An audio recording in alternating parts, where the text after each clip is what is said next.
The next question is from Christopher. Would you say that there is any specific considerations in designing a role-playing game for just two players? And if so, what are your thoughts on that?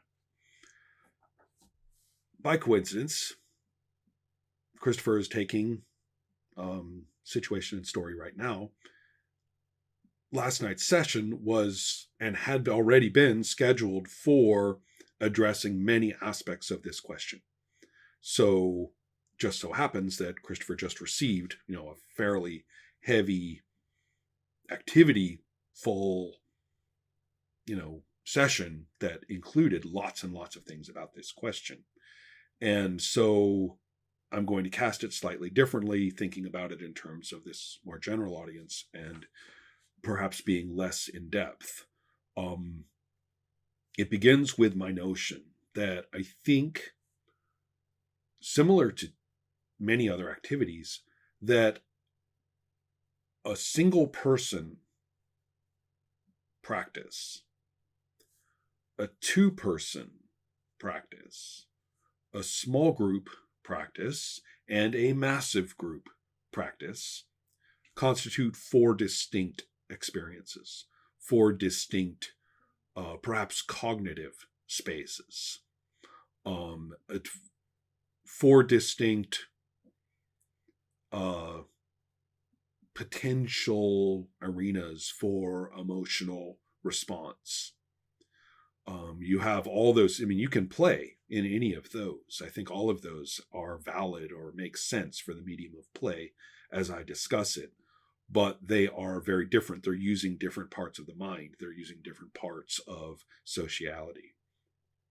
And therefore, different sorts of instrumentation, or the way that instrumentation plays into it, so that doing a thing in one of those may not be the same as doing what looks like exactly the same thing for one of the others. Obviously, give me a whiteboard and tons of time for activities and stuff like that. Give us a class to do this in, and we're going to be busy for a while. So I'm not going to do that here. But that's why I think there are specific considerations in designing a role-playing game for just two players. Now let's look at the way Christopher said that, which is fortuitous. He didn't say that two people can play. So if you can have a role-playing game which is wonderfully functional for a small group, and it just so happens that you're playing with one game master and one player, or two players, in whatever capacity that game does, then so what? You're just, in that sense, playing, with those two people is really just a very, very, very small group. I'm not talking about that. He said designing a role-playing game for just two players.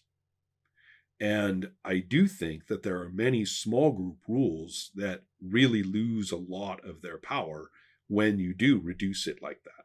So that's looking at it from this direction. Now let's look at it from the direction of Christopher's question, which is we're in this two-player context, and we're saying we'd like to think about a set of procedures which are really not intended. We don't care whether they work well at any of the other compositions of a group. We're only interested in them doing specific things here. Now, first of all, yes, I think there are. And then what considerations are they?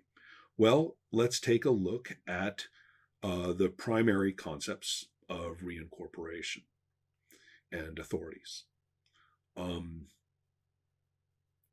Reincorporation is when something stated and honored by one person in its honoring by the other is acted upon and is subject to whatever their authorities are. I say the Goblin King gives you, a dagger as a gift, and you say, "Haha, thank you for the dagger. I'm tucking it into my belt here. Wear it on my belt here." Easy example. Reincorporation is easy. It develops rapidly into more sophisticated forms and issues once we start thinking about it. But that's the basic idea. Now, given all this kind of reincorporation activity, how does it work? with two people in any way that's different from working at any of those other compositions. We'll take the game Cold Soldier as an example. In Cold Soldier, and by the way, I'm not talking about who makes things up. You get to make up this, you get to make up that. That's not what I mean by authorities, and never have. I'm talking about the active use and expression and acting upon things in play. So we begin a particular turn of Cold Soldier in which the person playing the Dark Master states what their character is doing, states where the Cold Soldier is, states what's happening, and the play occurs. It's perfectly all right for the person playing the Cold Soldier to ask questions, not from the Cold Soldier's point of view, because that character is kind of a mindless lump, but just to get a better idea of what's going on. And with all this occurring, what are they working with? The Dark Master is working with what has occurred in a previous scene in terms of whether they got what they wanted or not, and if they got it the way they wanted or not.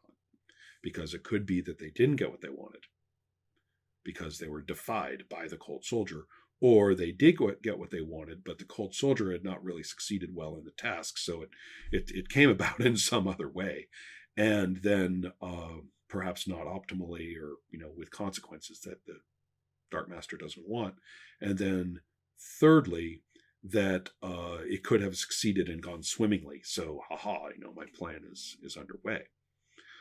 With that in mind, that content is playing in, it becomes backstory, immediate backstory for this, and is utilized as backstory actively. That's the backstory authority that the Dark Master player is exercising right now.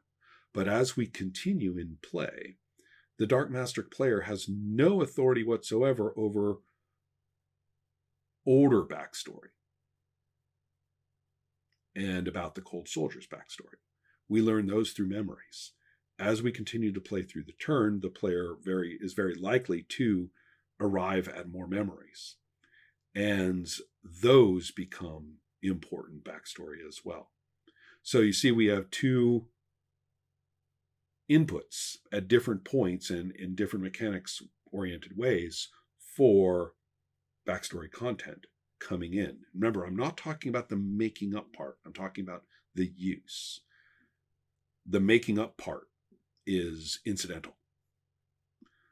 So what I mean is that in the next turn, all of that content is available to both people in their next exercise of bringing it in, but it is the use of the older information they've received through previous play, either introduced by themselves or introduced by the other person, and in each case as elaborated upon by the other person.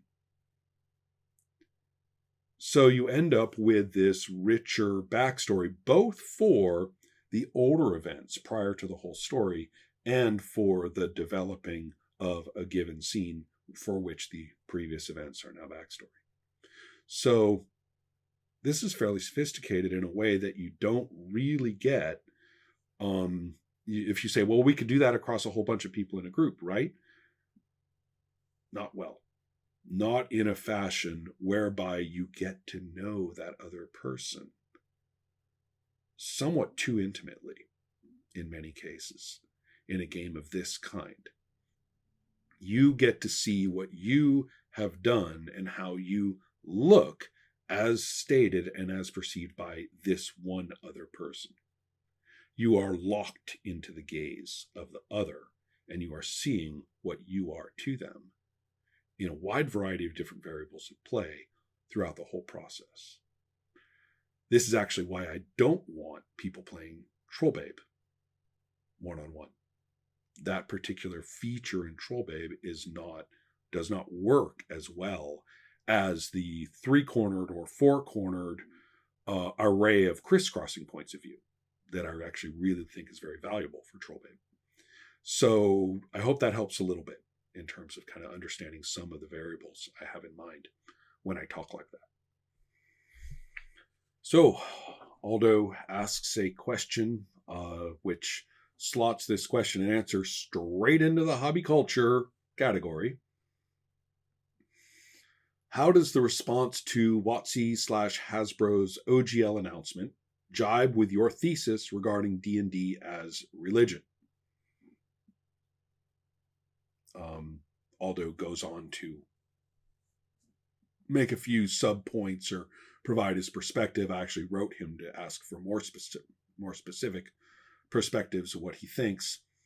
And he also mentions a couple of people, Professor Dungeon Master from Dungeon Craft, Ben Milton from The Questing Beast.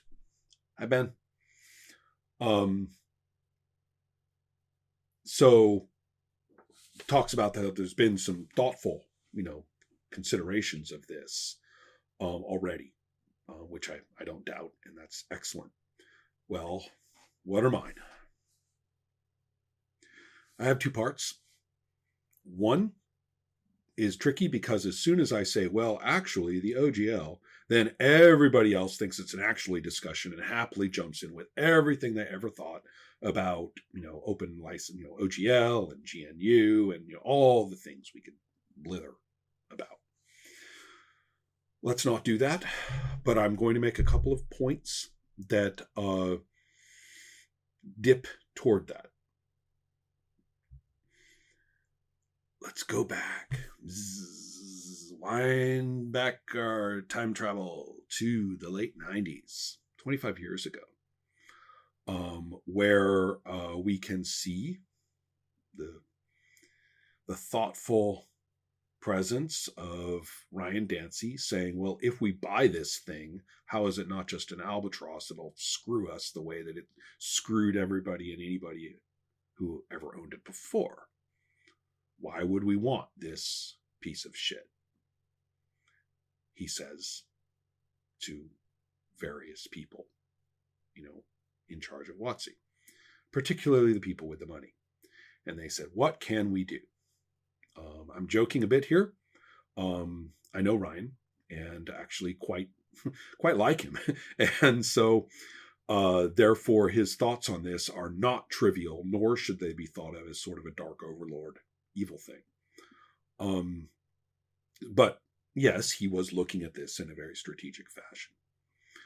So how did that original open gaming license apply to what I described as Dungeons and Dragons as a folk religion? And I believe it is Ryan who I should credit with the striking insight of saying, we don't have a game. This is not a game. This is a culture. And he's right. So if you want to look back then 25 years ago and say, what does this upcoming, the sale to Wizards of the Coast and the flip to Hasbro, which was baked into it from the beginning. Most people didn't know that. And the production of the open gaming license / the D20, SRD, source reference document, and the publication of Dungeons and Dragons 3rd edition. What did the culture of D&D look at in terms of assessing this? For one thing, I don't know how many people even knew that Dungeons and Dragons, or TSR as a whole, had been transferred in ownership in the late 80s, with a very drastic, basically the rules were junked and another game was written for 2nd edition, and then a whole bunch of D&D stuff and D&D adjacent stuff was plastered on top of that. So it had already undergone at least as radical a change as we would see for 3rd edition. But for some reason, people didn't notice that. I remember some people I knew in the 80s, however, or 89, when it came out, said, oh, well, D&D is dead. This isn't it. This is another game. But as the years went by, that particular response wasn't, we didn't have an internet at that point. That particular response did not create a culture of rejection on that basis. Well, in the days of the internet 25 to 20 years ago, we did. So you end up with a savage pushback that not my D&D. Shall I, as I have before, reference the charming term they came up with at Dragon's Foot by 2003 of the three-tards, right? People who played third edition. Nice people, you guys, really. So what happened then? How is it then that the OSR, in place as a terminology by 2008, came to, first of all, be the champions of the OGL, and yet also the banner carriers of the Dragon's Foot, culture? Well, basically, money talks, and people started doing old school stuff first with D20. The first old school form factors, looking like the old supplements and stuff like that from the Castles and Crusades company, and the early Dungeon Crawl classics and stuff like that. All of those, they're using D20. They're third edition. So all of a sudden, you could be third edition and be old school, and you just said you had the old school spirit. And all of a sudden, all talk of three-tard disappeared. So we've already seen that happen. We've seen the pushback against an institutional shift from a folk religion point of view, and particularly if you are in a state of mind. I mean, if you're just like orthodoxy, then that you're fine. Okay, the institution has changed, but it's the same institution. Meet the new boss, same as the old boss, and you just don't even really think of it as you say, oh, it's changed, but it's still good. It's still the same. And that's what happened with a lot of people into the second edition trajectory, and it's what happened with a lot of people, in regard to the Wizards of the Coast. Maybe a little more bumpy because it was more visible at the consumer level, for all I know.